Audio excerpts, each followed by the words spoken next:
everyone.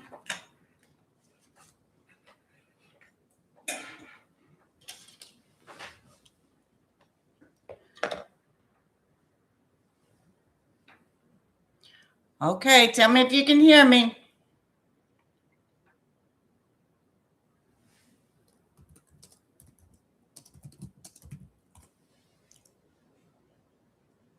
Hello, hello.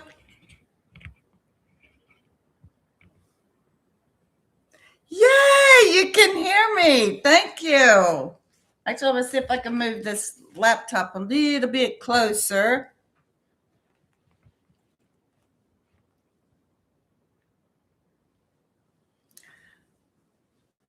Well, what'd you think? Did anybody walk away from that documentary thinking what Mr. Gasparo's opinion was? I don't think so.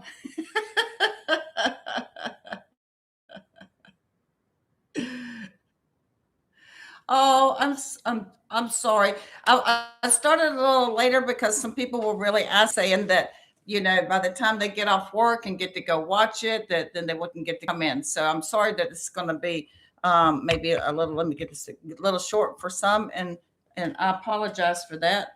But hopefully, yes, I have sound. Thank you very much. Um,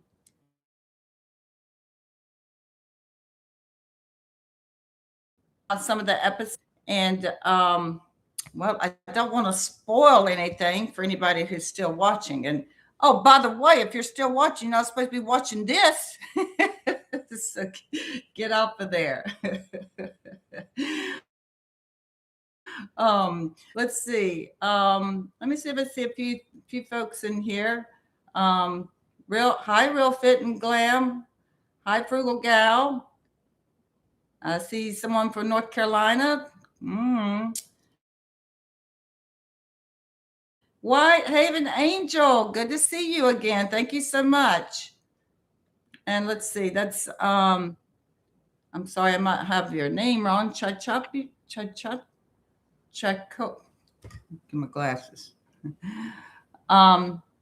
Chicocha. I mod for Robbie Harvey. Do you have to come hear you for a bit? Ex-therapist here. If you need any help, awesome. Thank you very much. I'm glad that was brought up, because that's one note that I made, is that obviously I've gotten a lot of messages, text messages, people making comments on things, and I do want to recognize this. I think it's very, very critically important, and that is that the intensity of this subject matter can be triggering for some people. And for that, I'm very sorry that happened to some, people who may have been a victim of that type of abuse, coercive control abuse.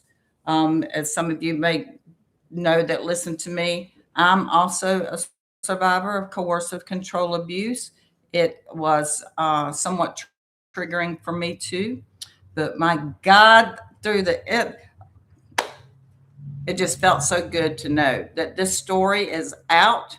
John Paul Miller has been exposed. There are people who may be living in a similar situation that now see all these different types of characteristics. I'm sorry, am I still working here? Because I'm getting some kind of error.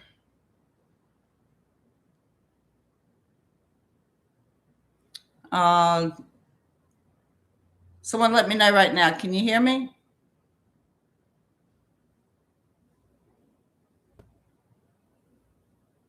Okay, I heard a yes. I hope that's a yes for me, because I'm getting an error across my screen. I'm just going to ignore that. But anyway, the point I was making is that it can be triggering for those who have been a victim of this form of abuse. And even if you've not been a victim of this abuse, this type of abuse, it can still be very intense and triggering, because you just absolutely are appalled. You're appalled that anybody could even act like this. You're appalled that no one, once you learned about Mica and the type of woman that she was, that it's just unfathomable that anyone could treat her or anyone like that. But we're talking about Mica's documentary, so that's what I'm referring to is Mica at the moment, because we just watched the story. Those of you who were able to watch it, this evening, and it is just mind-boggling that someone could be blessed with such an intelligent, kind, giving, beautiful, God-fearing woman who just wanted to do right by God. She wanted to follow the teachings of the Lord. She wanted to be, you know, the best wife that she could ever be, and and that meant a lot to her. But she was really, you know, put in a situation where she had to struggle between, reconciling is what I always said, reconciling between, God says that we're supposed to forgive our enemies. Okay. And and then there's this husband, the husband's supposed to be the leader of the family. Well, damn it, the husband's supposed to be the protector if he's the leader as well, right? And to know that she suffered through so much um, is just so detestable and so shocking, and just damn will make you mad as hell. And I'm sure there's plenty of people out there would have loved to have had Mica as their wife and would have loved and cherished her and took care of her and beat the hell out of anybody that might have come near her to hurt her. That's figuratively, of course.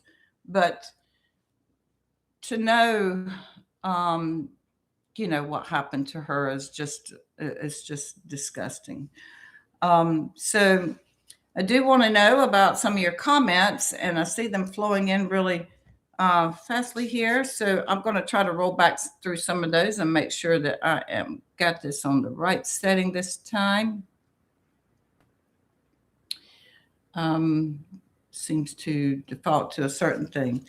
Okay, so number one, everybody knows by the time you get to people, if you're still watching this, well, I guess I already said this already too, but when you get finished with it, and my family came over to to watch with me this evening, and I asked every one of them, "What do you think? Do you think that Mica unalived herself?" And they all said, "Heck no, Mom, no, no way, no way at all." Okay. And so that was something we were all concerned about, right?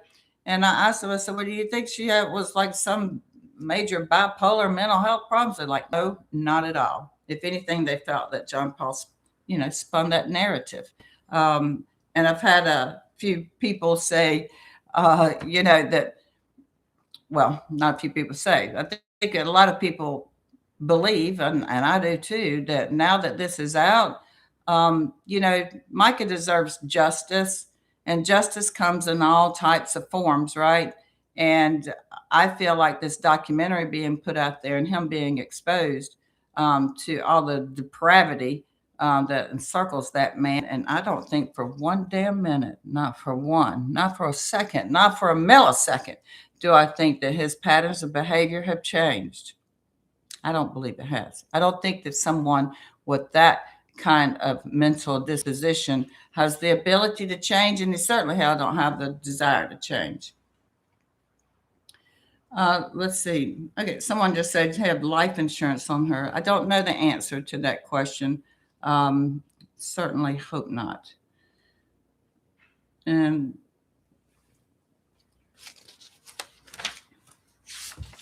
I had made some notes on some things because I think that the episodes kind of went through it methodically.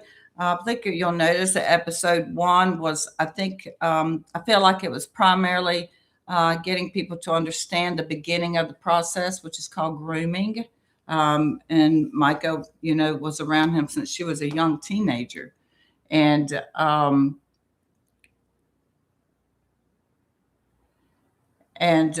so the process of grooming, I think that was portrayed pretty well in the first episode. showing how there's this difference in age, how he had her involved in all kinds of things. He put her in she was 16 years old, and he put her in charge of the or what do they call it? I'm wanting to say youth ministry, the choir, church leadership position that she had. Like her sister said, that's someone from their 20s and their 30s. She's 16. Now, do you know how that feels to be a 16-year-old and an adult who at that point is 31 years old, has faith that you have the ability or puts that confidence in you? That means a lot to a teenager. And I think that, I think that they did a well job of demonstrating, that he put her in his life in terms of he was married, he had children, he had her, babysitting for him and his wife.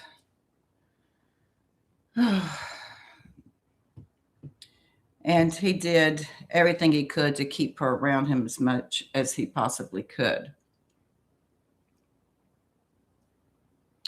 All right. So there's some questions about, what do I think about some things like, there's some questions, do I think he did it? Things like that. I have my opinions about things, and I just say this: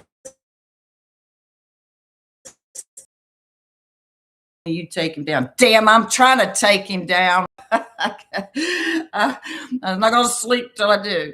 But yeah, we hope that comes about. But as far as my thoughts on what happened, all I can say is that there are some things I've not shared with the public, that I've noticed and seen, and from some of the other things that I know about the case. I'm not convinced that she did it to herself. I'll just put it that way. As far as any other evidence of that, that's not anything that I have or that I could prove or show or share. Obviously I wasn't there whenever all of that stuff happened, but there's a lot of things that don't add up. And there's one particular thing that I've never heard anybody talk about on all of the programming. And of course, I haven't watched all of it, but I'm sure it would have surfaced to the top. And I'll talk about that with you another time. Let's see. Let me look at some of your comments here. Do you, let's see. I know it was only 3 episodes, but I do wish there was more narrative about Mica not actually doing this to herself, like the 911 call possibly being AI and JP's truck on specific cameras. Okay, yeah, I understand that. There actually, when I was watching, there's obviously things that I'm privy to, that when I see something that triggers another thing, I'm like, oh yeah, there was that, but there was also this thing too. That is, I think that's going to be normal for everyone to feel, especially, when you take everything in the totality of the circumstances of how everything went down, nothing adds up, right? So nothing adds up. And as far as a little bit more of the narrative about her not actually doing this to herself. Well, you remember what I said before is that Netflix is a huge, corporation. They have basically a team of attorneys, an army of attorneys, I think I said at one point, and they're going to make sure that they protect Netflix and make sure anything that's posted is going to be something that can be backed up by some documentation, some legal thing, some witness statement, right?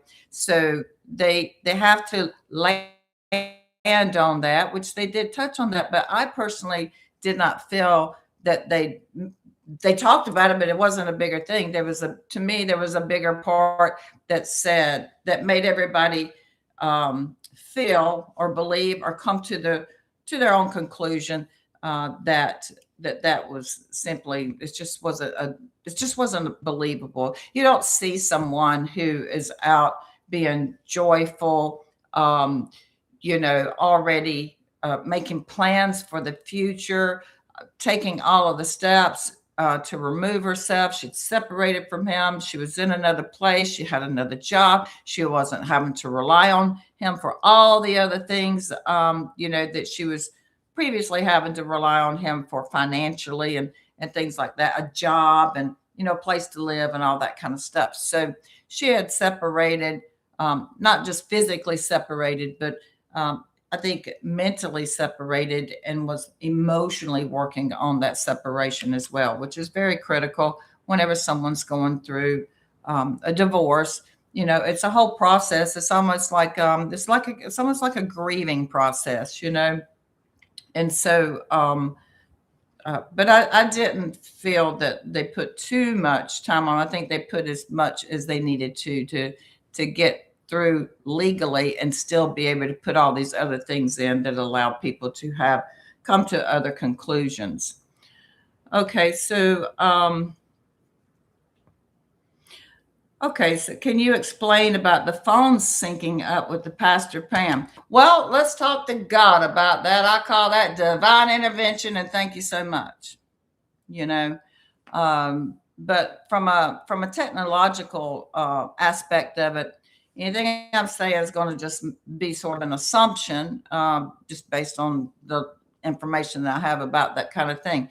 You'll recall that she said, the pastor said that, or the associate pastor said that it was a work phone. Okay. Now I know there's this thing. I personally don't own anything Apple, and won't own anything Apple ever, unless I'm absolutely forced to. But there's nothing in my home from that. But what I know is that Apple, they have this cloud thing, and they have the ability to, I don't know.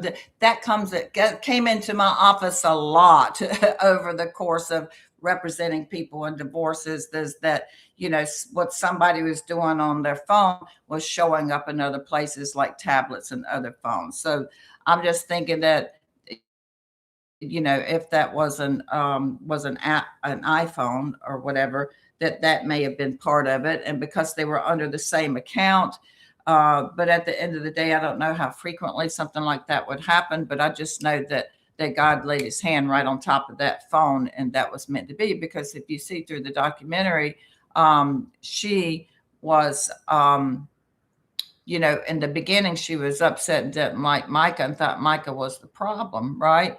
And it wasn't until that syncing of the phone that she saw these messages and learned that this had nothing to do with Mica. This had everything to do with John Paul Miller and his abhorrent behaviors. All right, let's see. Yes, thank the Lord is correct. Yeah, we all did say that out loud. Thank you, God, that happened. Okay, I'm going to kind of scroll up just a little bit. Again, I know I say this every time, but I try to see as many comments as I can and try to refer to them. If I miss yours, I apologize. You can try to post it again if I miss it. Hi, Lotus Flower. Good to see you in again. Very good to see. I see a lot. And there's my soulful traveler. My goodness, you are spot on. He is a possessed demon, a demon possessed. And I said that, and he's such a slime. Yes, all of these things are coming out. That, as I said before, he's been exposed. He cannot hide anymore. That to death. All right, just tickles me to death. John Paul Miller has always thought that he was so much more important than Mica. And it has been proven over and over and over again that he is not, has not, and never will be anything close. He shouldn't even be standing in the same damn room with her, period. He doesn't deserve it. He does not deserve to have her aura around him. He never deserved her love. Never. And how despicable and disgusting he is that they took that sweet, sweet, tender, lovable heart of hers and just pounded on it with every damn thing that he could do to destroy her in every aspect that he could possibly do that in. That's called coercive control.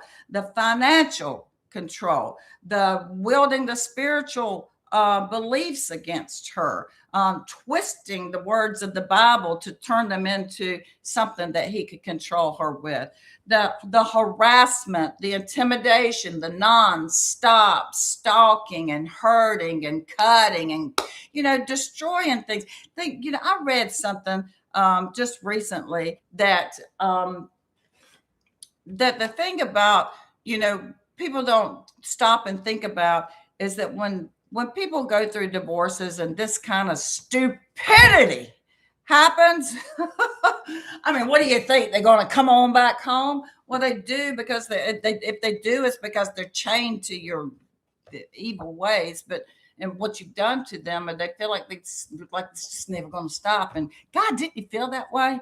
But anyway, I came across this thing that said that the cost that's associated with people go through divorces is not just limited to like lawyer fees and things like that. But obviously the cost of living changes, because now instead of having two people contributing to a household and paying the bills, now you have to separate that out and split it up. But the one thing that people don't think about, and honestly, I didn't either until I read it, is stuff like that. How do you think tires, once they get popped and burst and broken and cut up, what do you think? They just, you put super glue on them? No, you got to go get more tires. And in fact, that video that she had of him saying, just walk away, she was at the damn shop, I believe, with the car at that point for something. And so, and then the destruction, there were things on there they didn't say. Or, Micah said that he took a dumbbell and dropped it on the car. That he took the car and backed it into some parking post or something. I can't remember exactly what that was, but put dings and damages and dents in it. And so every time she goes to the car and sees scratches and keys and all this kind of stuff, what the hell? I got to go open the door on my car. Guess what I get to look at? The scratches that John Paul Miller put all over it, so I won't ever forget that he was here. Right? Coming. These are coercive control behaviors. These are the types of things. This is what I talk about. Now do you see why it's so damaging? Why it should be incorporated into the definition of what abuse is, what domestic violence is. And if you saw my video earlier today, I had on my t-shirt, not all wounds leave marks, right? They don't. They're invisible. This kind of stuff is invisible. This stuff is dangerous. It's treacherous. It's relentless. It's nonstop. I had somebody leave a comment that said, I had to go and listen through those sermons. Just a few that were in there. Could you imagine the whole thing? Oh, did y'all like how I downloaded all 511 of his videos? I do have to give credit to my paralegal at the time who spent hours and hours doing that. So do you know what happened to that website not too long after that? He took all that down.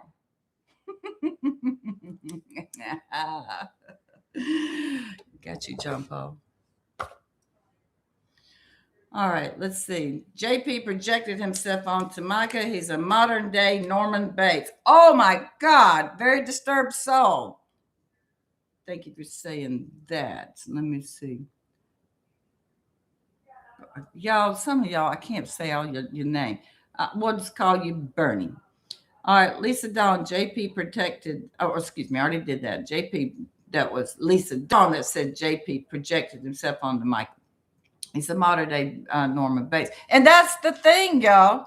We all know who that is, right? But that was physical violence. This is coercive control. It's emotional torture. Y'all, it has been proven to work because it's been used in warfare since the beginning of time. You want to get the secrets out of somebody, then you do things to them to break them down. And let's see here. Give me just 1 second here. My apologies. I forgot to turn this thing off. And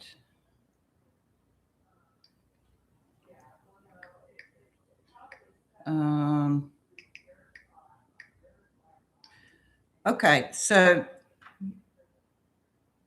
silent, not vibrate.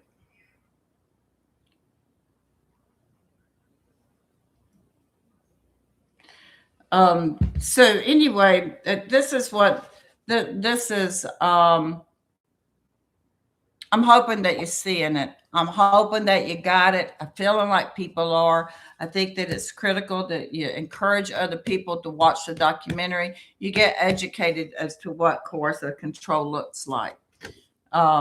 Yes, thank you. That's right. Laura B, the worship team. That's what he put Micah put her in charge of. All right, so just gonna read through here. He's such a slime. Yes.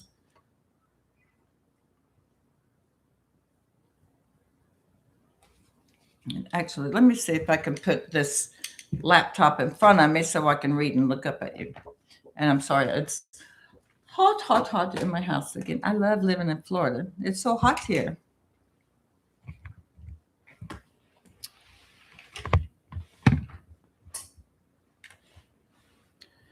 Okay, let's see if this works a little better. Sorry, I haven't got my screen up here yet. I think Lamb McLevin, if he's in here, he had told me that that would be something that I could do. Yes. Okay, some of your names, I love most of your names, but some of them are a little what? Um, okay, pretty in pink. Micah wanted to live. She wanted to be free from him. She didn't do this to herself. Now, isn't that the message that we got? That is incredibly, I believe that 100%. Um, okay, and I got Zach Codum. Hi, Zach. Welcome in. And I forgot to say welcome in. Pretty in pink. He says, I've been to multiple self-inflicted calls and have yet to see one with multiple spent casings. Okay, Zach, I think you must be in law enforcement somewhere along the line. Thank you for that input. And that's kind of like all of us non law enforcement people felt as well. Um, Welcome in, Roach Donkey. What the heck? He's a sick man, frugal. Hi, frugal. Welcome in. I wonder what Susie is going through with him. Surely she's suffering in silence. You know, that's been a hot topic of debate about that. Of course, we don't know. We're not on the inside. Susie's not telling us anything, you know. Um, but I'll just put it this way. What do they say? A leopard and spots never change or something like that. We already saw the pattern of him going from one woman to the next and, you know, destruction after destruction. You didn't get to hear about the destruction and chaos he caused in his first wife's life, Allie. And then destruction that he's just left destruction just everywhere. So sometimes um, I am concerned sometimes a little bit about Susie, but also I I don't know about her. I don't know about her, and I'm not concerned about her because she's Susie. I'm concerned about anybody that's in Susie's shoes that's married to John Paul Miller right now. You know, but that I got some real problems with Susie.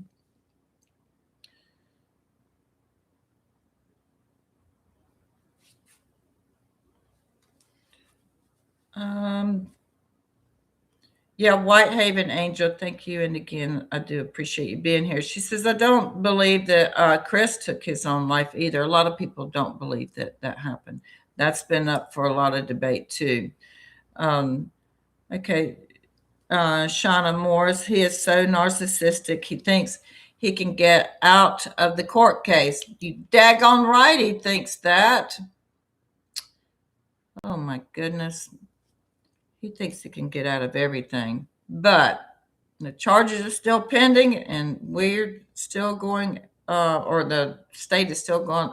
The feds are still prosecuting. I don't know why I keep saying state. I'm sorry, because we always say the state versus so and so, right? But this is the United States versus so John Paul Miller. Hi, I have a choice. Thank you. I have a choice. I love these play on names. I have a choice. Hi, I have a choice. You got it, Miss Ford. I spy crimes in the house. Good to see you again. Nobody believed JP right from the very beginning. Everybody in the whole world knew he was lying, which is why this case went so viral so fast. Hallelujah. Nothing added up. Everything was bizarre from the beginning. And that's the thing. I don't know that it was well, I guess it was, but I hope that people who are watching it really I feel like it may have been blended just a tiny bit, that it would be made perfectly clear that on supposedly John Paul Miller finds out his wife died, and then the next day he rolls into work, and has preaches like it's just another day, another Sunday. I mean, what in the hell? I mean, and that truly that was the first thing that really got everybody going. It was that's what they said. They said, "What the hell? Something ain't right here. This doesn't add up right." Because nobody who is in a grief mode. And I know people are going to say, "Oh, everybody responds differently to grief." No, hell, not like that. You don't find out that your wife allegedly took her own life, and then you roll into the pulpit the next morning. And oh, by the way, get your corrupt best friend Mark Kaufman. And that man has backed up John Paul Miller on so many shenanigans. And I hope y'all dig him out too. You don't like it, Mark? Give me a call. My office number is published. But I know what he has done too. Um, but anyway, it had Mark Kaufman sing some song. What was the name of the song? Somebody say it in there. Something in the rivers of the water. Something like that. It's like, what in the hell? And John Paul Miller's always doing crap like that, doing little subliminal things. I'll tell you something he did. I raised hell and called his lawyer immediately and said, "You better make this change immediately, today, before I even hang up this phone." He opened his next church to call it Living Water. Are you kidding me? So then he changed it to Mercy Church. Well, Regina Ward ain't giving you no damn mercy ever. And I know that's not good grammar, but that's a good way to say it.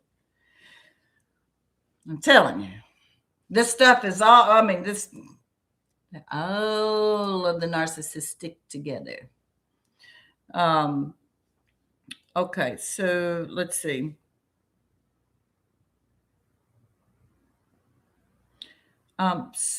Susan Weiser, welcome in. Good to see you. She says that talking about Susie. How on God's green earth can she even show herself in public, much less lead worship at the church? Well, I tell you what, those sermons are not the same, are they? When Mica was doing it, they were actually, I mean, you didn't even have to be religious and you wanted to be in that church. When you see Susie up there, nobody wants to listen to her. She can't sing. She don't even look convincing. None of that stuff. And there's been videos of the little Mercy Church, and her doing her thing up there. And as far as her showing her face, honey, that ain't the only thing. She walking around with the arms all over. That's her husband, right? Let me guess, she's trying to be a dutiful wife. But what about him showing his face in public after everything? I'm wondering if he's going to show his face in public anymore. If this maybe Myrtle Beach will be set free from having to look at him in different restaurants and wherever else. And I know somebody else is looking into that. But yeah, I mean, I don't know. People ain't damn right, okay? It's not right.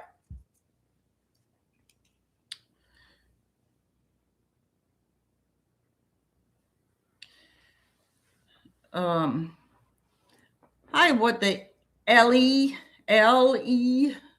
welcome in.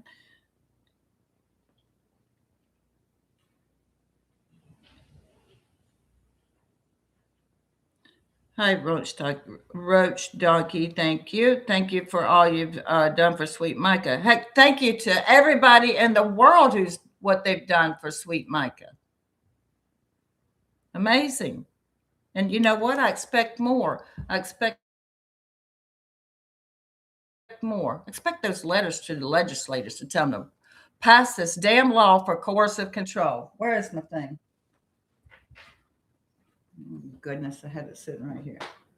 Oh, well, here we go. You see this? See this? This is Mica's binder. This is Mica's control.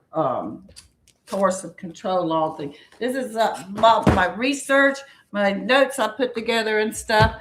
And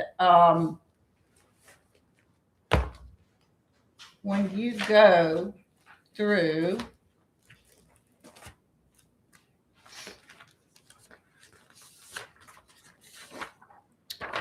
let me show you something else real quick.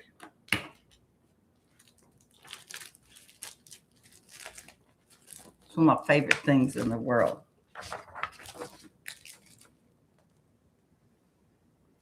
I know that you saw it on there, on the thing, but I just love that picture of Mica giving herself a hug. You should say, I want to share a Mica hug with you.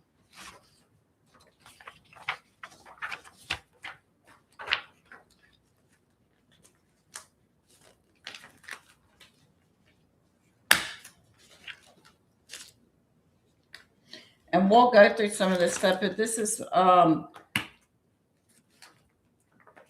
go through this another time. I want to go through, not Mica's list. I'm not going to do that tonight. We're going to do that another night. But I just want to read off some of these things. This is the offense of coercive control.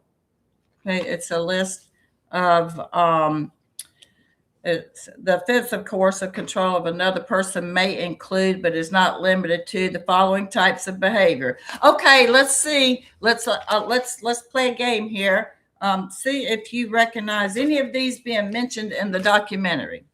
Number one, which is always the first tactic of a coercive control abuser.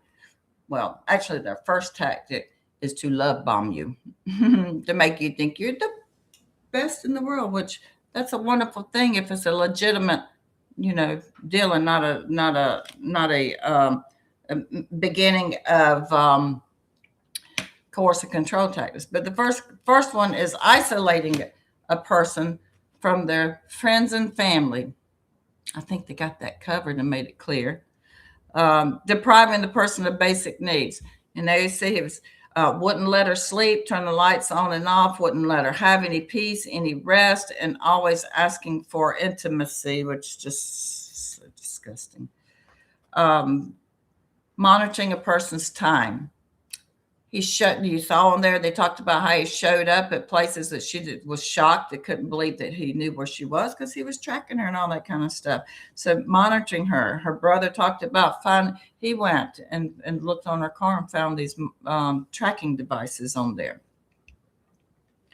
Monitoring a person online, which he did that. Remember, he got on, he basically hacked into her. Actually, they didn't really put this on there, I don't think, but he took her phone 100 times.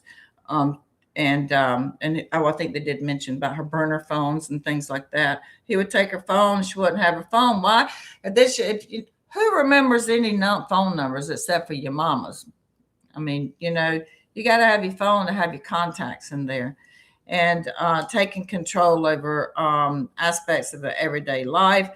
Depriving a person of access to support and services, including medical services, repeatedly putting a person down, enforcing rules and activity that humiliate, degrade, dehumanize. That one right there. Oh my gosh. Where he took his drives down Skid Row. Disgusting mother effer. God, I just want to go get him and do things to him. Not nice things.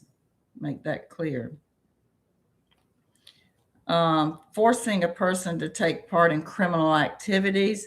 Financial abuse, controlling finances, threats to hurt or kill. I think I'm not supposed to say that. word, but sorry, it slipped out of there. I'm reading something. Um, Threats to a child or animals. Threats to publish private information to the person, um, and assault, grape, and preventing a person have access to transport, like flattening their tires and things like that. My God, it's exhausting, y'all. It's just exhausting. Simply exhausting.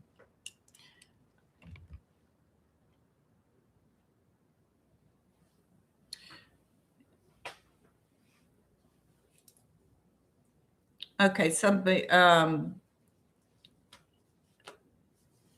Jeddah loves basketball, thinks Susie's been blinded. What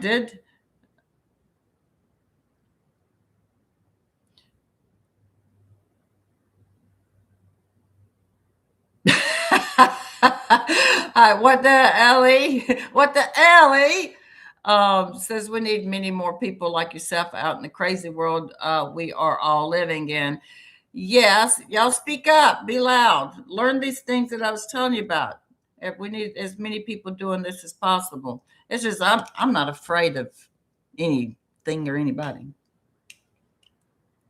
and I've always been vocal in my opinion.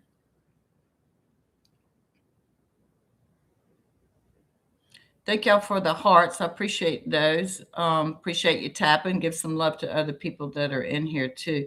And oh, speaking of tapping and clapping, why don't we put some claps together? Because I think that I did. I think that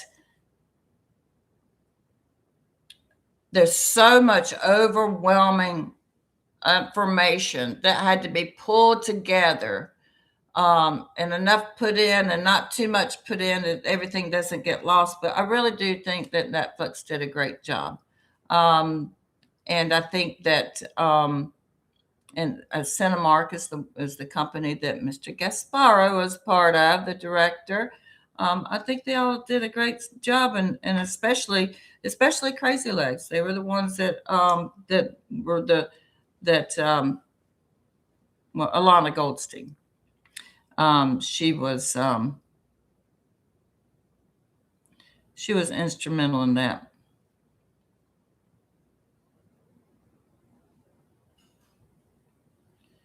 Let's see. Okay. Hi, Lisa Dunn. Welcome in. She says, I'm curious about theories why Micah went to the pawn shop rather than work. Something happened within a very short span of time.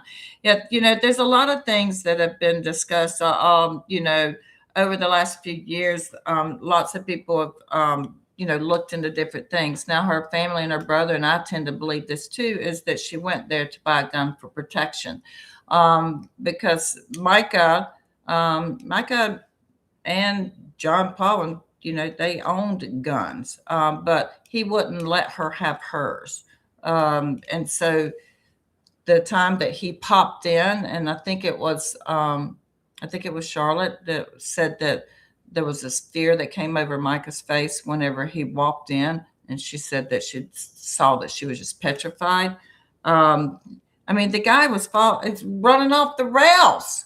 I mean, he's doing everything. He's threatening to, take her down, throw her out. I mean, this wasn't put in there, but he threw all of her clothes out in the front yard. He wouldn't let her take her dog with her whenever he basically was throwing her out. He'd throw her out and then make her pick up all her stuff and get back in the house. I mean, just crazy stuff. And then she loved her little dog, and he wouldn't let her take the dog with her. And then finally, at some point, when she was like, "Well, I don't know, I can have a dog where I am anyway." When she moved in with her godmother, well, they referred to her as the grandmother, but Micah referred to as her godmother. But it turns out that there was a limitation of the number of dogs that they could have, and that she could have at that particular complex. And so, whenever it turned out that she could get the dog, then JP, who was upset that Micah wasn't getting upset enough about the dog, he takes the little dog and ties it to the front doorknob and leaves it there while he knows that Mica's at work and says your dog's tied to your front door or whatever. And so what does Mica have to do? She's got to go, I'm sorry, I've got to clock out. I got to go get my dog. I mean, it was like, take it away from me, give it back to you. Oh, it doesn't bother you for me to take it away. We'll make you take it. I mean, it's just disgusting, all of the things that this guy did. And there's so many things that are not in there.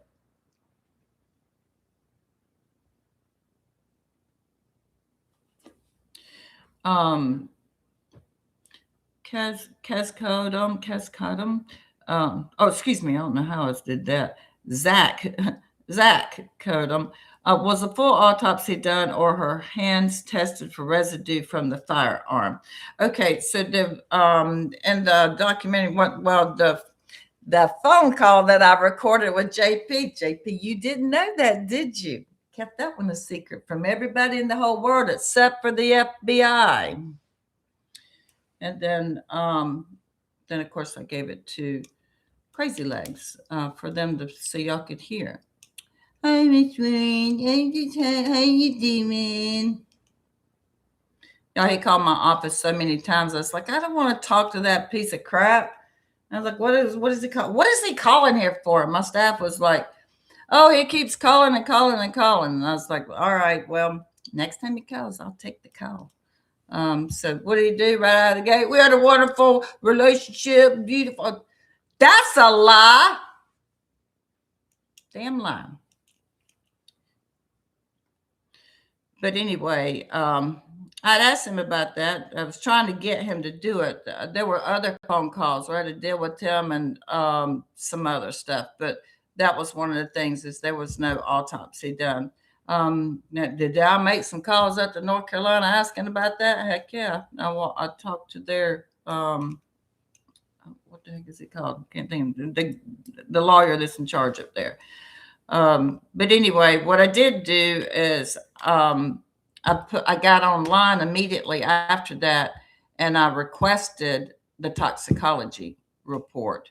And so, as far as any testing to the hands, from what I understood, is that because of the water situation, and I don't believe this, but because of the water situation, when anything was not that I know that there was any testing done. I don't think there was because, in my opinion, Robeson County or Robeson County, however they say it, we say it Robeson here, botched all of that up. Anyway, they went into it. I've said it before. They went into that situation being told, I've got someone who's trying to commit an unaliving, and they're sending the people out where they're going, we're going to go stop unaliving. But had they known about the history of this case and what all was going on, they would have taken a different approach. You really shouldn't go into any of those circumstances. And this happens a lot where, and I'm not saying this did happen, but I'm saying that this happens a lot, that schmurders happen. They're made to look like an unaliving, a self-unaliving more than you would ever even think about. There's a lot of cases of that kind of stuff. I read some things and I go, what in the hell? I mean, this being one of them too, but there's others that are like totally like you look at, oh no, I'll have to tell you about that another time. Thank you for the hearts. I appreciate that. There's my man, my lamb McLovin.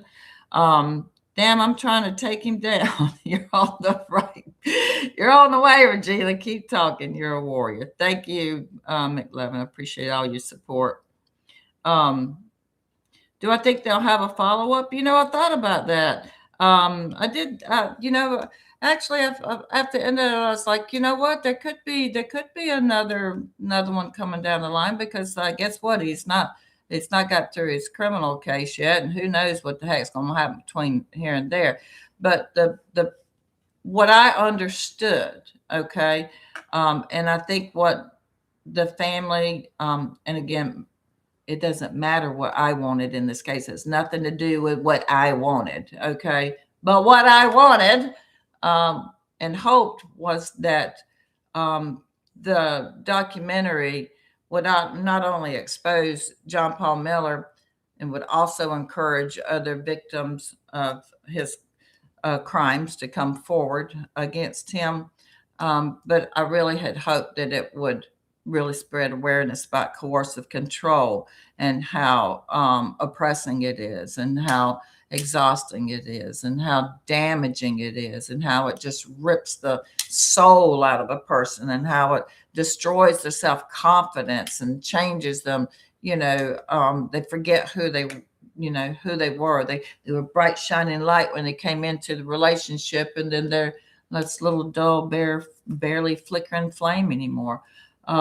So that was the direction that I felt that they were going. And that article that I referenced this morning that was put out by the Netflix writers or whatever, talked a lot about coercive control and things like that. So if they were to do a follow up and another one to it, I'm not sure where they would go with it.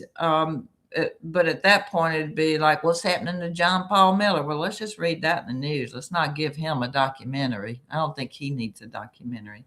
This is about Mica. And as far as getting justice for Mica in terms of John Paul Miller going to prison, well, that'd be in the news and a big party, and it'd be all over the internet and everywhere else. And that's about it. So, but yeah, that kind of crossed my mind.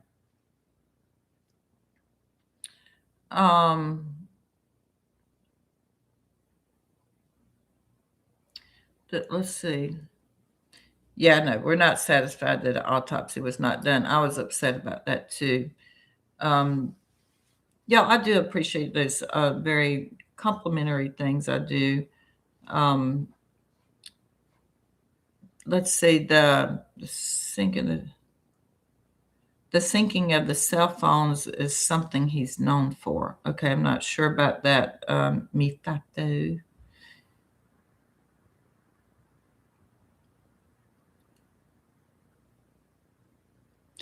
Yes, you're right, Zach. The fact that a full autopsy was not done and her hands were not tested for residue definitely increases suspicion. There's a lot of things in there that do. There's so much more that's not even there that you still go, wow. Um, you know,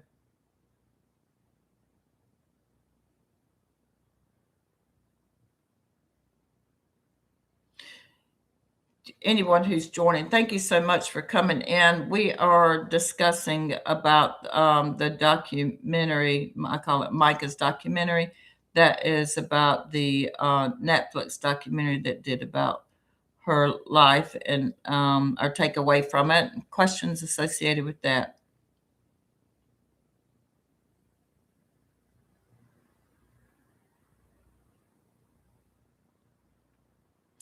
Okay, I'm seeing a lot of comments in here too about Trisha. Trisha is the woman that works in his office. She's been a has worked in the church. I don't know how many years, a really long time, but she, in my opinion, she and Mark Kaufman are, some of those people that continue to allow to enable him to continue to to enable him to continue to do some of these terrible things.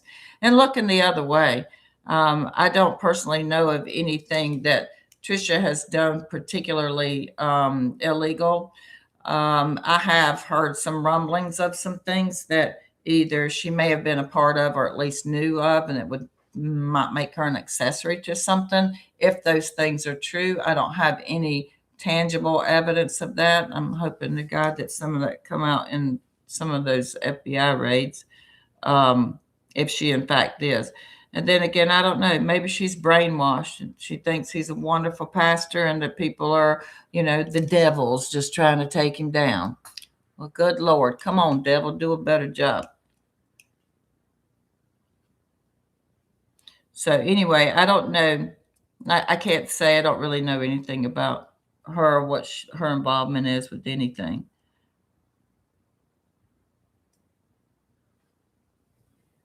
Yes, that there's a lot of people talking in here about him preaching that morning, the morning after his wife We just know this. Normal people don't do that. But that's part of what they do is they're trying to control the narrative, spin everything. The other thing is like people that were in part of that congregation, they were also manipulated by John Paul Miller. You know, in terms of saying, okay, I'm gonna make an announcement. Well, this Sunday we're gonna have picnic, y'all. Announcement. That's what an announcement is. An announcement is not telling the congregation that your wife has passed after you just gave this sermon and brought your best friend up to sing a song, um, parody song. And so there's just, it just doesn't work that way.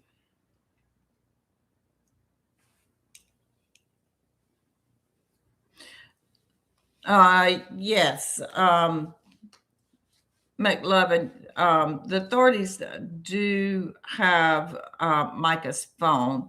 And there was a court order that was issued. It was actually part of our negotiations in the family court process that when all authorities were finished with the cell phone, that it would be returned to my office.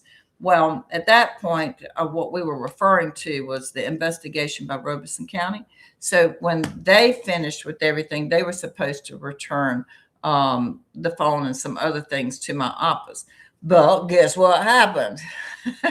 They set it up to the FBI. So the FBI, took control of that cell phone, which, as I said, is either still being held in evidence with them or has been turned over to the U.S. Attorney General's office, who would be using that during the trial of the current pending charges.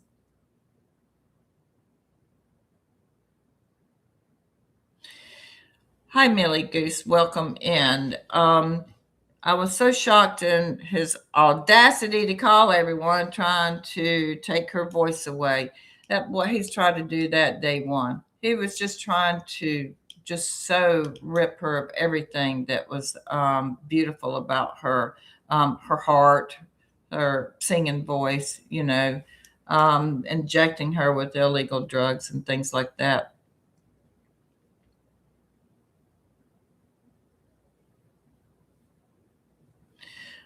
Let's see. Frugal Gal, welcome in. Yes, you're right. I think that he's mental too. Yes, Linda Crowler, I agree the same thing. Seemed like he was celebrating with his best friend. This is horrible. Isn't that the daggone truth? Frugal Gal, I think you hit the nail on the head. I think Mark Kaufman should be investigated too. Hopefully he has been under investigation.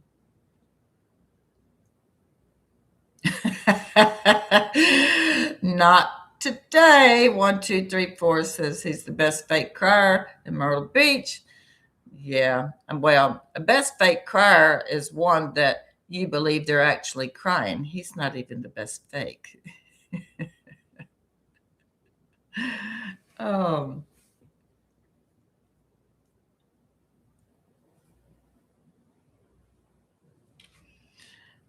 let's see. Yes, we're say present. Hey, glad Vine. She's Prison. I need to come up with a little catchy thing there.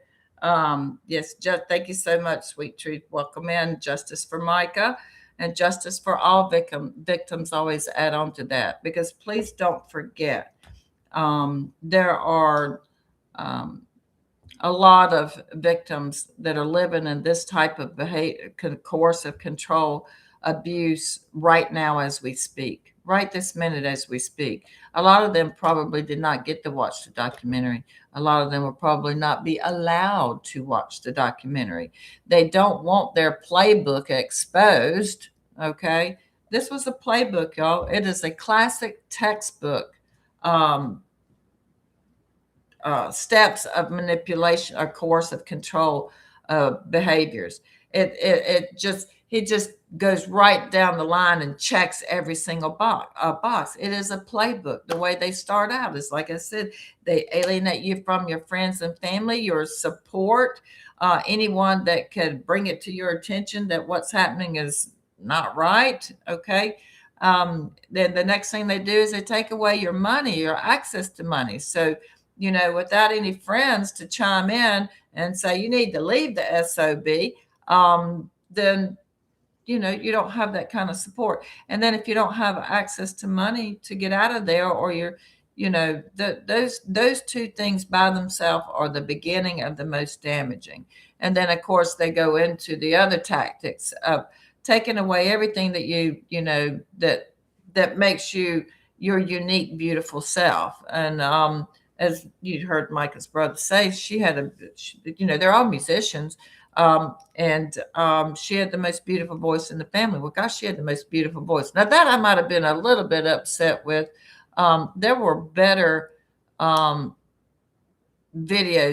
of Mica singing that I think they could have used. But anyway, you got the idea. But anyway, these are what I was saying is that is almost like a textbook case of coercive control abuser. That's what they do.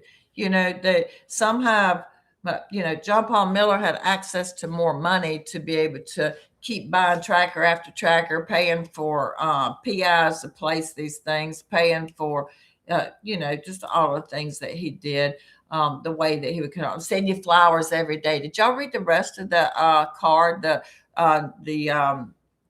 narrator didn't read the whole card, and you expect flowers every single day.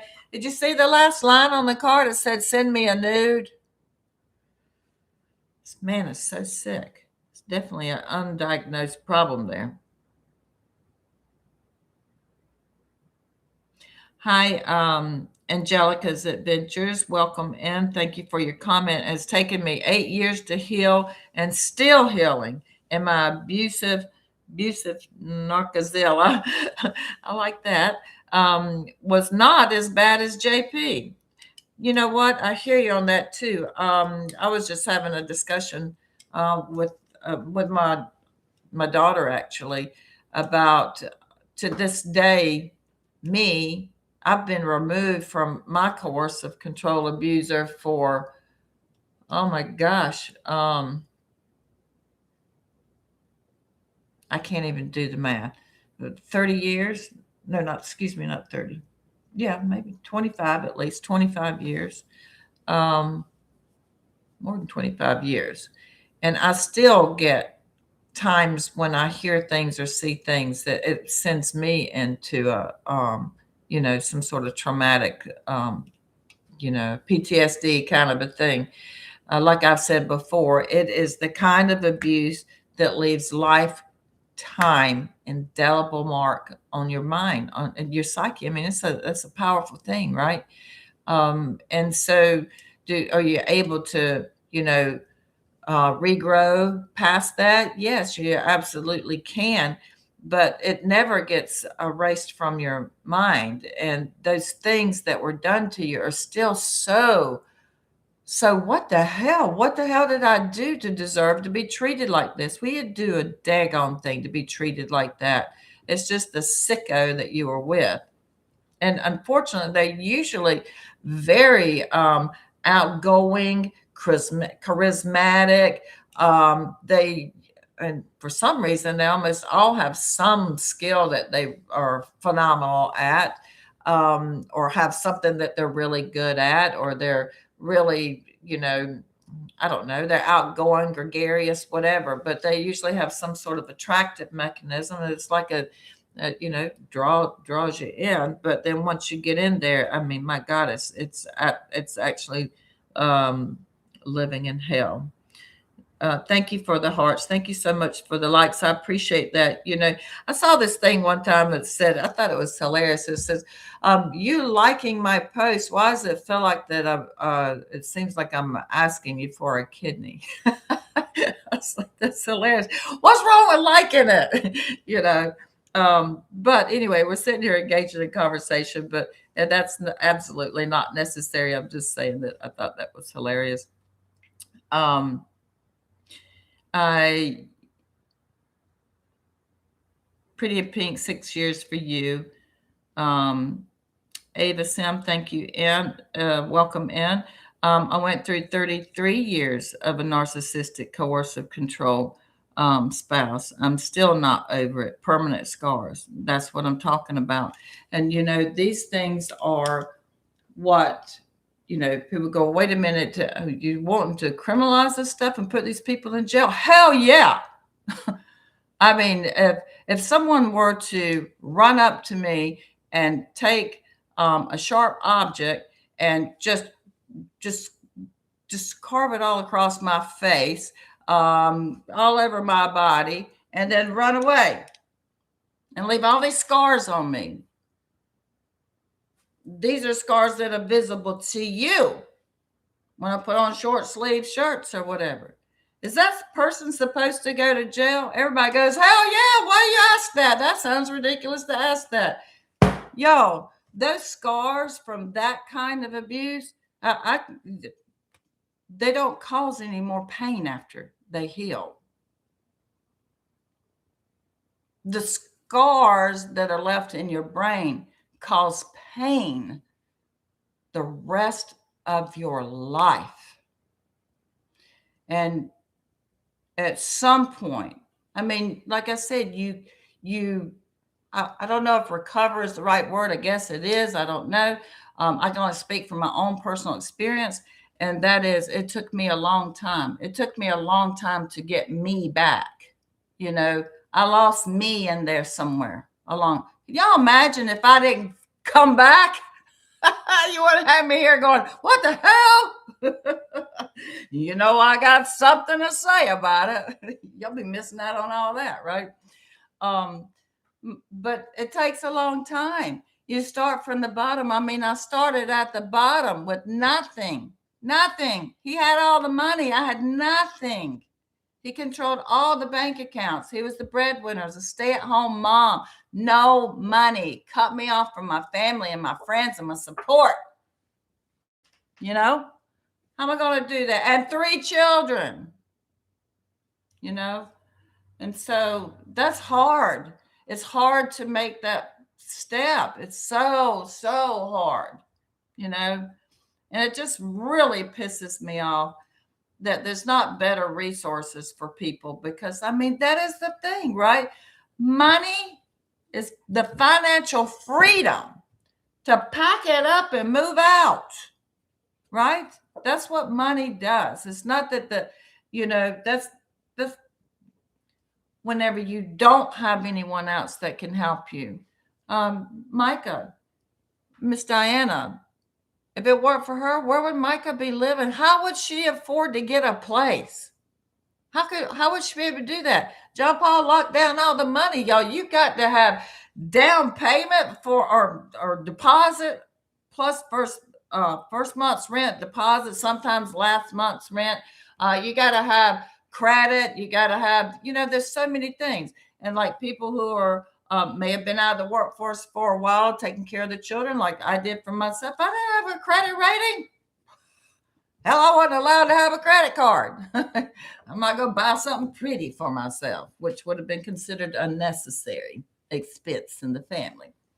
And so it just drives me crazy. Sometimes I think, I just had this little dream that I would love to do is to, I don't know, build some charity where we put money in there. And when people get in these situations, that they could say, you know what, we've got a fund over here that we can, get you $1,000, $2,000, help you get a place, get out, I don't know. It just seems like that should be something important to do.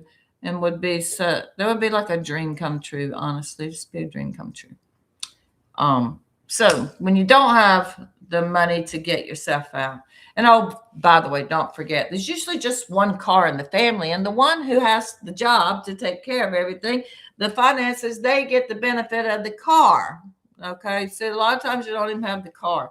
It's ridiculous. All of the stuff that they do is ridiculous.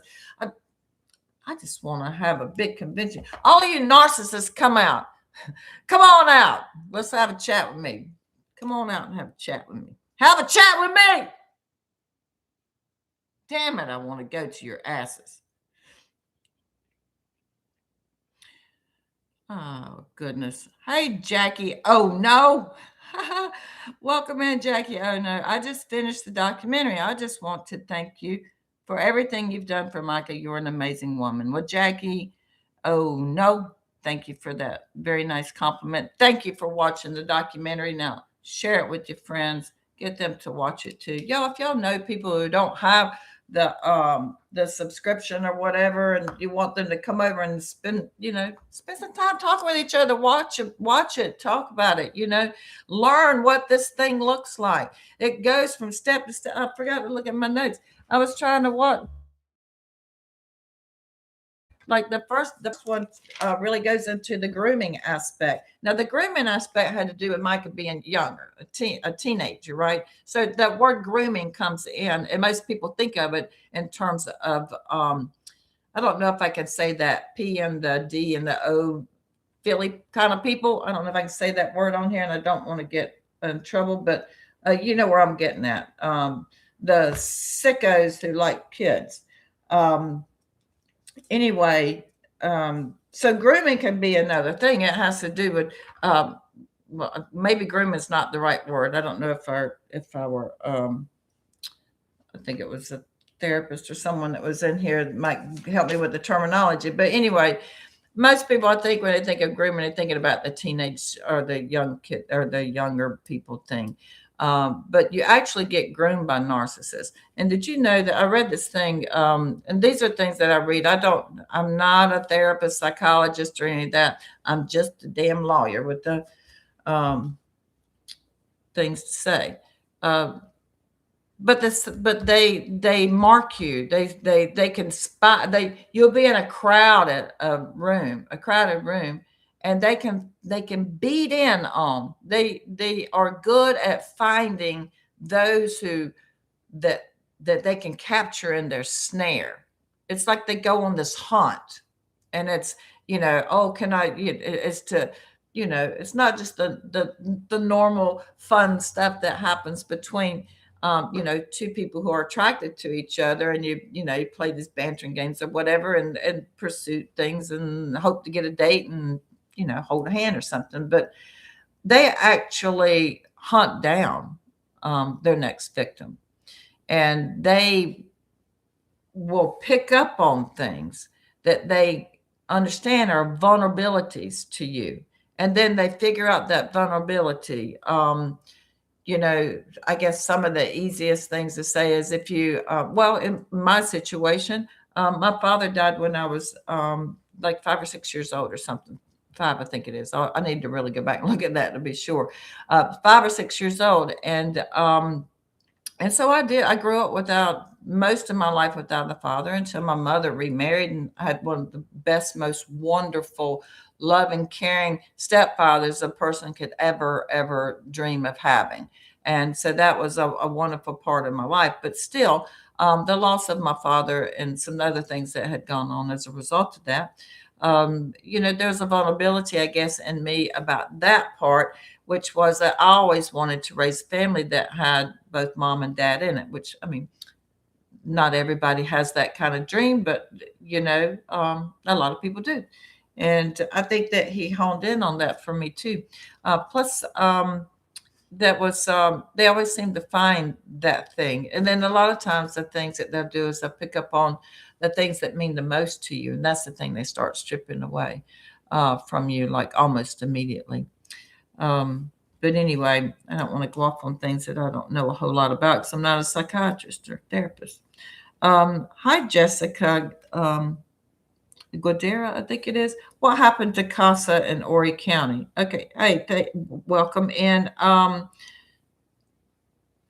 right, so CASA it stood for Citizens Against Spousal Abuse, and it was, as I understand, it was set up as a nonprofit. Y'all, let me say this real quick. I'm sorry. I know I go all over the place because I don't say things right. When I remember them, I forget them. And then when I say those, I forget what I was talking about. So anyway, um, the government, I was shocked to find this out. Do y'all know that the government doesn't have like budget items for things like protections and shelters and things like that for battered spouses or battered intimate, we have what we call intimate partner violence. I guess it's a better way to say it, IPV. And that the government relies on charitable organizations to provide these things. I was floored to find that. I was like, wait a minute.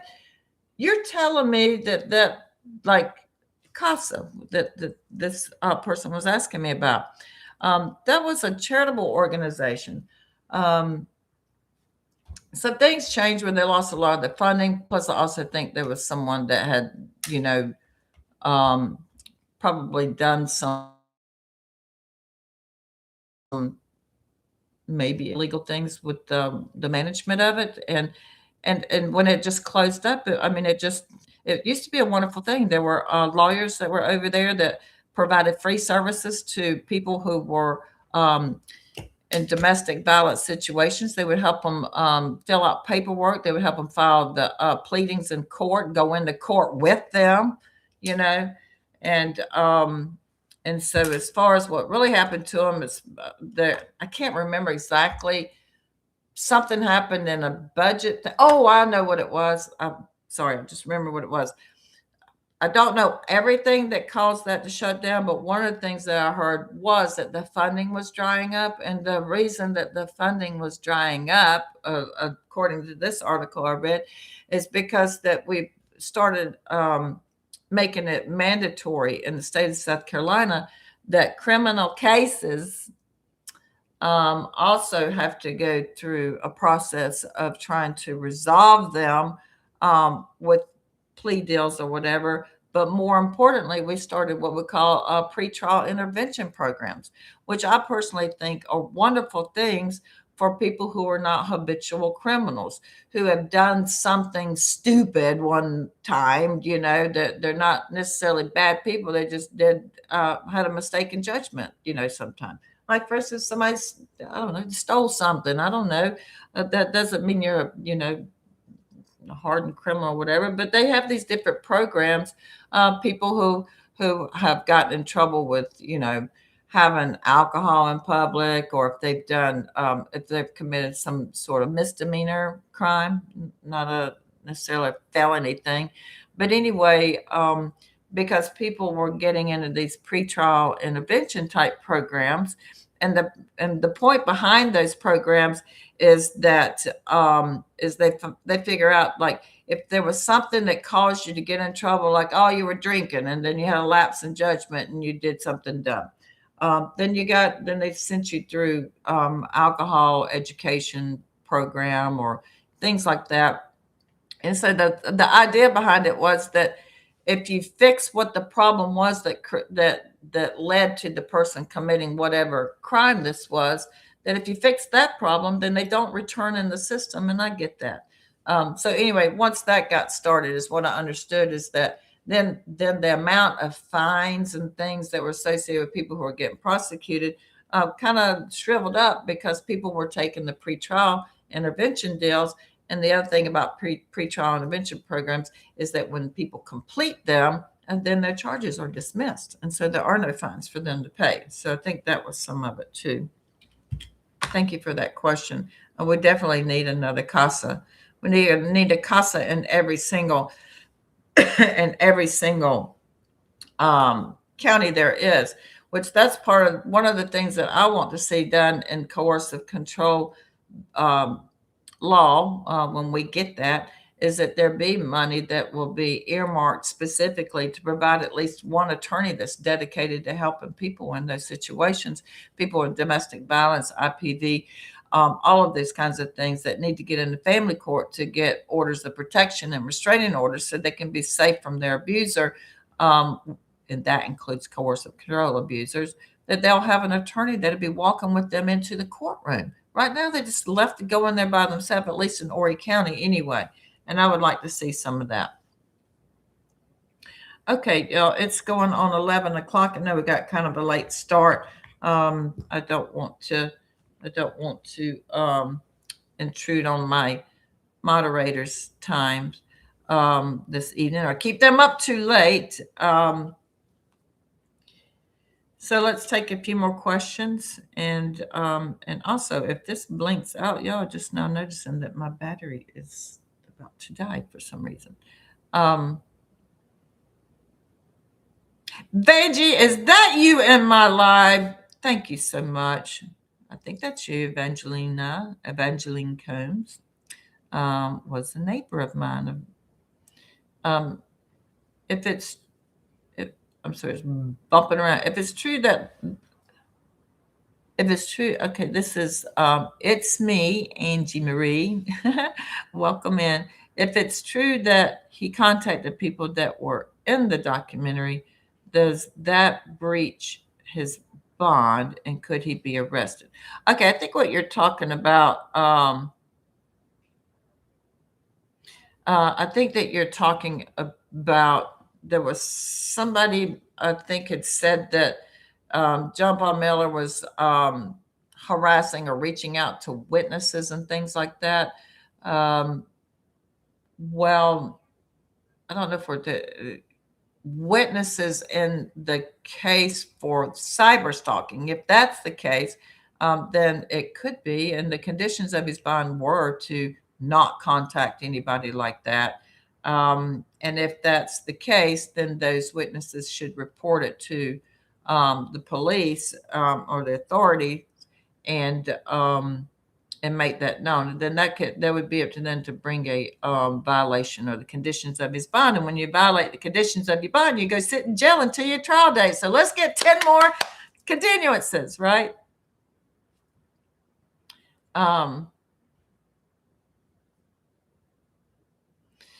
Let's see. I saw something here. I lost it. I was wanting to.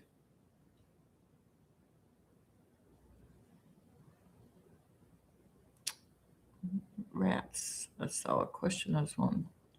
Okay. Let me go here.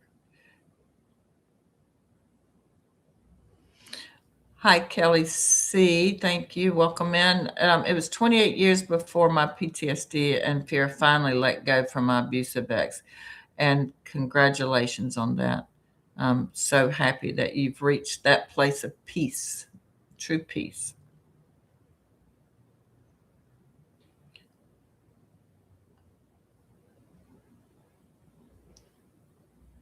All right. I just saw somebody say something they shouldn't be saying. Don't be saying that. That's hilarious. Kind of an inside joke. One of my friends, I see one of my personal friends in here. Let's see, the BTTV. Welcome in the BTTV. Miss Regina Ward, I have silently fought for the truth to be revealed for Mica and Chris Skinner, helping others understand this case. That's awesome. Thank you. Just want to let you know I appreciate you. Thank you. Oh, I appreciate you too. And you keep up your fight. It takes all of us to fight. I need all these loud voices. We need to get this law passed. And I I love all your um, hand things. Got this going, and this going, this back to you. Thank you so much. That for everybody. Yes, prophetess. Good to see you again. Micah tried so hard documenting incidents and turning to Myrtle Beach corrupt police. Yeah.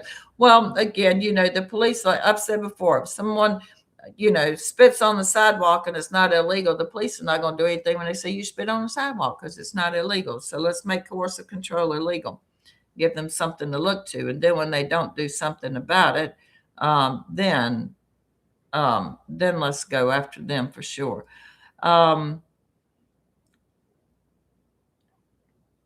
Oh, me, is it me, Fafo? Me, Fafo? It's rando. Need to teach people how to do that pro se. Absolutely. I'm so glad you said that because I'm going to do that. I'm glad that you mentioned that. This is something that I want to do. I want to start doing I'll start trying to upload some videos and things, some shorts and stuff to kind of help people do that very thing. Thank you for saying that because that's a thing in my heart that I want to do. I cannot stand for someone to go into court when they cannot afford representation. You don't get attorneys appointed to you people in family court. You get a lawyer appointed to you if you're charged with the crime that and when you get facing more than a year of time. Okay. But people going into family court, there's no court appointed system. Man, hey, you just gave me a great idea. Wouldn't that be a wonderful idea? We do have this thing in South Carolina where lawyers have to be put on these lists. You can sign up for the criminal appointment list, which means that you give so many hours to criminals who can't afford representation, which is a good thing for them to have representation, obviously. Um, and so lawyers get appointed to that. They go on a rotation. They also do that in circuit court or civil cases too, under certain types. It's very rare that actually happens. But wouldn't it be nice if we had a rotation like that for family court?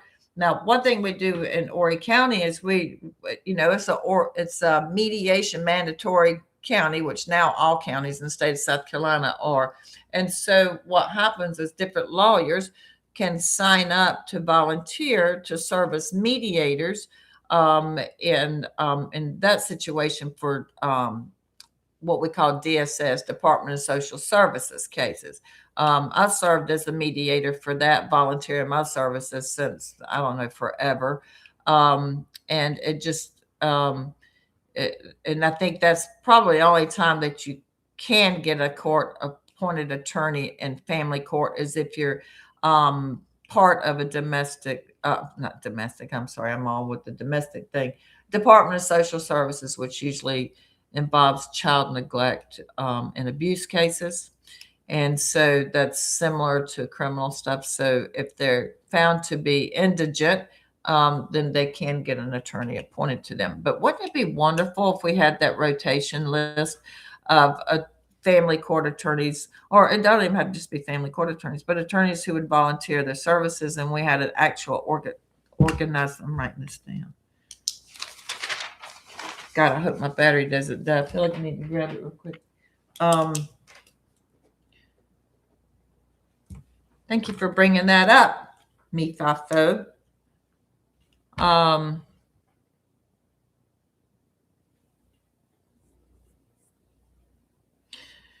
Let's see. Oh, hi, Millie Goose. If I didn't say okay, hi. I thought the sermons were weird too. How many kids sit in church? Well, they had a children's ministry there too, which of course Mica was involved with. So I don't know. Usually, I think the ones that I saw didn't see a whole lot of children sitting in there. They were probably back in the children's part of the ministry. And let's see. There's Sergeant. That I can never say. Sergeant Stadencolartis. Okay, JP got some canteen credits.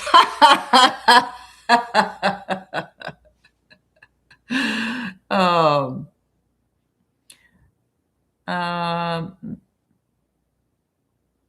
okay, a lot of comments about how weird the sermons were. Yes. Y'all, aren't you glad that that we got those reserved?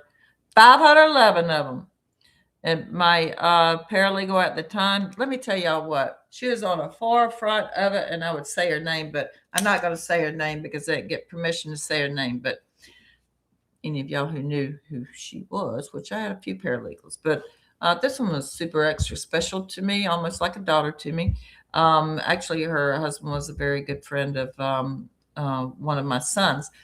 But man, she was my right arm because she'd get fired up too. And she got in there and she started downloading all those sermons. And I mean, she sat there and had to go through all of that download, which go tick, tick, tick, tick, tick, save and upload and put in the folder. And then we backed them up and we did all that stuff. So she was amazing helping. She also was she was also very instrumental in organizing and helping me get the banners and the T-shirts that we had for the first protest and all of those bracelets and things that we gave out. Brenda Gillan. Brenda, do I know your name? Sounds very familiar. Welcome. And Miss Regina, I've never seen an attorney with so much heart. You are an amazing advocate for women who have suffered at the hands of their spouse or partners. Thank you for that. But you know what? The thing for me, I feel like, is why God just lays out a path for you, right? And so while the things that I suffered at the hands of my abuser were horrific, it certainly makes me really get it, right? So I can speak passionately and from my heart because I've walked in those shoes or I've crawled on those knees, whatever it is. And so I know that. But, for me, even going into being law, it's just like I beat up my first bully in the fourth grade. Y'all, I'll tell you that story about another time. But I've just always, I've never liked injustice. It just never sets with me. I've never been one that would be walking by. You know how you see those videos where people go by and you're waiting to see if they're going to do something to help a person out of a situation. Either I don't know, I don't know. You've seen what I'm talking about. If I'm walking by there, I'm not going to keep on walking. I've just never been that type. I see somebody picking on somebody doing something growing up, I'm going over there. Don't forget, I grew up with no father and no brothers. And so I was the one. I was the oldest sister. And so if we were poor, so if we needed the oil changed in the car, damn it, I learned how to change the oil because we couldn't afford to pay anybody to do that. I had to do all that stuff. So all of that built my character. And I just never could understand how people could turn their face away from somebody who's being hurt intentionally or who's being mistreated or who's being treated unjustly. I just can't. I just can't. I can't. It won't be. I just can't. But thank you, Brenda, for that. I appreciate it. Now you got me all emotional. Okay, let's see.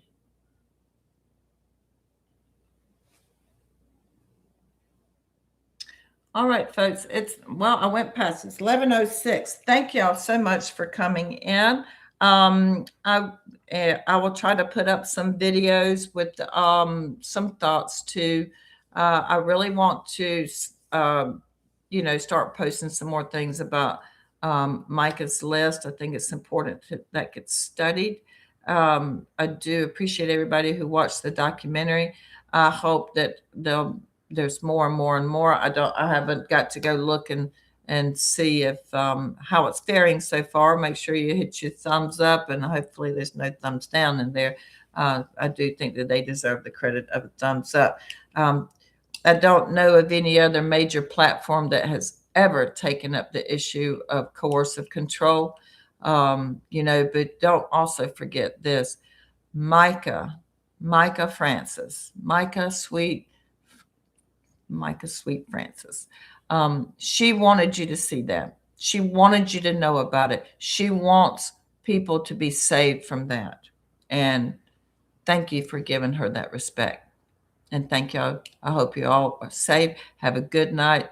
And don't take any crap from anybody. If they give you crap, give me a call. I got something to say about it. All right. Good night, y'all. Thank you again. I'll see if I can hit the end of live this time.